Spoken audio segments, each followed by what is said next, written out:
morning and welcome to Radio Friends on this Wednesday, January the 2nd, 2013. Now you got to get used to saying 2013, only 2 days old. Good to have you with us today.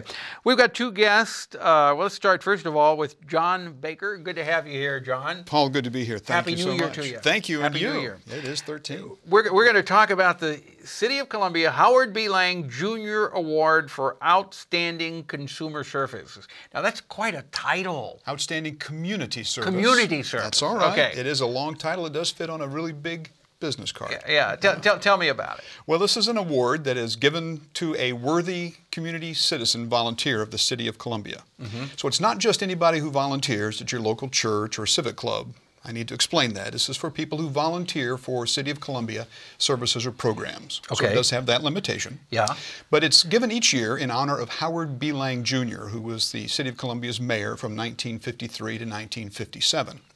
During that time, lots of good things happened in It Columbia. had Lang Middle School named after That's it, right. too. That kind of set the city on its trajectory to be what it is today. Yeah. And so when we give these people these awards, it's a way of honoring the memory of Howard B. Lang Jr. So how do you decide who is going to win the award? Well, first of all, we want a lot of people to nominate worthy City of Columbia volunteers. And they can do that by contacting me at my office. My name is John Baker again. I'm the trust specialist, the City of Columbia. Okay. And I kind of house the nomination forms, or they can be found online if somebody wants to go to www.gocolumbiamo.com. Okay. A little search box opens up. You just simply put Lang nomination, and you'll see a nomination form for this award. So how many nominations are you hoping that you will Well, we get? hope to get 20, 30, 40 award nominations, and then we have a selection committee that will go through those, and they will look at the initiative that is evidenced by the people nominated to see what they did and what they wanted to do, the impact that their volunteer service achieved, and then the length of time. So we're looking for people who have really made significant time commitments to the City of Columbia. And then the selection committee will review those nominations, and then ultimately, through the spirits that move, they will select one as the winner. Yeah, I like the way you say that, the spirits that move. And the thing with these people who volunteer, they're volunteering because they care. They're not volunteering to win an award. That's Right. pretty obvious. That's correct. And I think that can be said with just about everybody that volunteers. Last year, the City of Columbia logged over $1.2 million worth of volunteer hours. $1.2 million Dollars in worth volunteer. of volunteer hours for the City of Columbia services and Now, programs. these are people who volunteer for Clean Up Columbia, people who volunteer to help out with First Night Columbia, and all the different events that go on throughout the Sure, city. as well as some elected officials. You know, a lot of our elected officials are volunteer. You know, our mayor doesn't get paid. You know, it's a volunteer. Board and commission members, those are just volunteers, you know, but they give their time, their energy. So these kind of people, we're wanting to have people nominate for the Howard B. Lang Jr.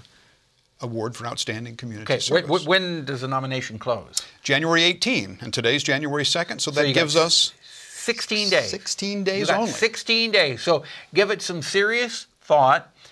They go to what website again? www.gocolumbiamo.com. Okay, and then click on.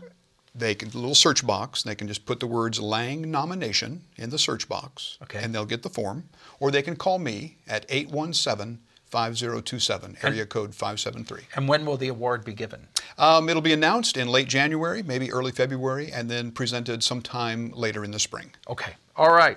John Baker, thank you so much. Thank for you. coming Always a by. pleasure. Yes, it is a pleasure. Appreciate it. And Happy New Year to you again. Thank you very much. 2013. Now, listen to our next guest, KARLAN SEVILLE. Good to have you here, KARLAN.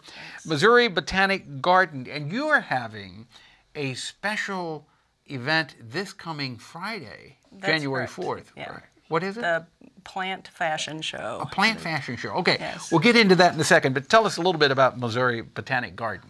Mizzou Botanic Mizzou Garden, Botanic Garden is on the University of Missouri campus. It encompasses all of the land on the campus, and it was established in 1999. Yeah. Now, how is the fashion show working then? Well, we have, we try to hold events to bring the community onto campus and to let them know that the garden exists. And so this is a plant fashion show. So we've worked with the National Green Center in Kansas City to bring plants that will be new on the market this coming spring.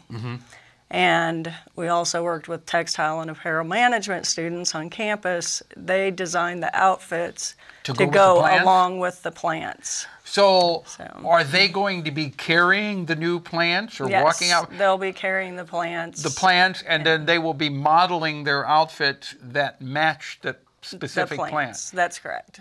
So how many plants and how many outfits? We have 30 different plants that we're showcasing, and then about 15 different models and designs. So. Yeah. Now, with the plants that are being showcased, the reason for this is that they are being introduced? They are being introduced in the spring, yes. They are new varieties of plants on the market. And we worked with the National Green Center in Kansas City and St. Louis. They are holding their trade show at this time. And they're bringing a group of people down here to do a plant walk with a world-renowned horticulturalist, Michael Durr, who is at the University of Georgia. Okay. And also the Georgia football coach, he's retired football coach, Vince Dooley, will be here also to do the walk. They do garden tours around the country, and they've written books about gardening. And so we're, it's kind of a big event that, that we're having with.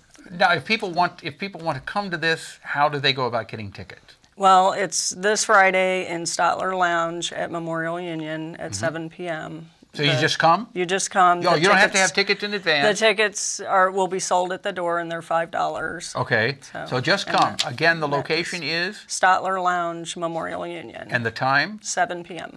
And if people would like to have more information, is there a website they can go to or a phone number they can call? It's gardens.missouri.edu and then 882-3091. Okay, it's www. Gardens. Gardens. Yes.